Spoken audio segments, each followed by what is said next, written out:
Hello and welcome to the very first Just 5 Mins podcast, where we have a look at just 5 mins of whatever's cool in the technology world. So in this one, the very first one, we're going to be talking about Blazor. Yes, this is to do with WebAssembly, which is a standard that's in most of the common browsers these days. It's been around for a while actually.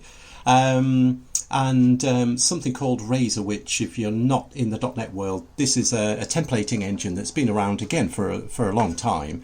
Was originally, I believe, in ASP.NET MVC as the view bit of that. So it's a templating engine which is very powerful actually. I quite enjoyed using it, but ironically I haven't used it in a long time until recently. So Blazor basically is just a bit of an intro to that. I'll put some links below because there's so much to go into, obviously, that we can't cover in 5 minutes. But I believe, and I hope I'm correct, but certainly a guy called Steve Sanderson, who actually created Knockout.js, which was also brilliant at the time, before Angular and Vue and things like that.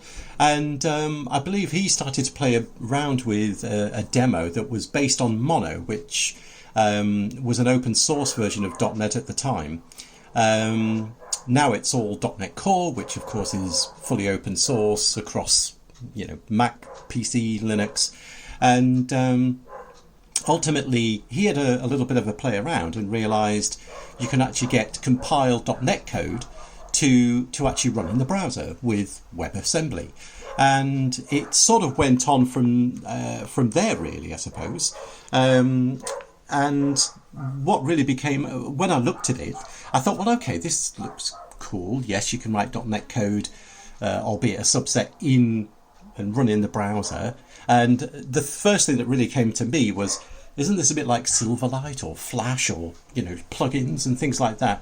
But that's the one key thing. It's not a plugin per se. It is actually sort of built into the browsers, as you were. So again, I'll put a link in there about what support for browsers is there, but it's certainly the most common browsers, and actually quite a few versions of them that go back a little while. So but anyway, when I looked at it, I thought, yeah, it looks good, but recently, as it's moved on, they've actually done quite a big improvement in the last year, I think anyway, up to the point now, as of the time of this recording, I believe it's .NET Core 3 Preview 7, I think. You do need a preview version, ideally of 2019 Visual Studio, which you can get a community version free anyway. But you can also just work from the command line as well, But you do need .NET Core 3 Preview 7 for what I'm about to discuss anyway. There are previous versions, but one of them that really stands out for me is, I think they call it the full stack Blazor, which really is a template, I suppose, a Visual Studio template. You can use it in Visual Studio Code, you can just use it from the command line. I use it in Visual Studio because that's what I'm used to, but ultimately what that gives you is the Blazor client. And basically what that is, it's using this Razor templating, which I mentioned earlier. Okay, so you've got a templating engine you can create. It's all components. Again, I'll put some links because there's a great talk, obviously by Steve Sanderson, who is credited to getting this going in the first place, I believe.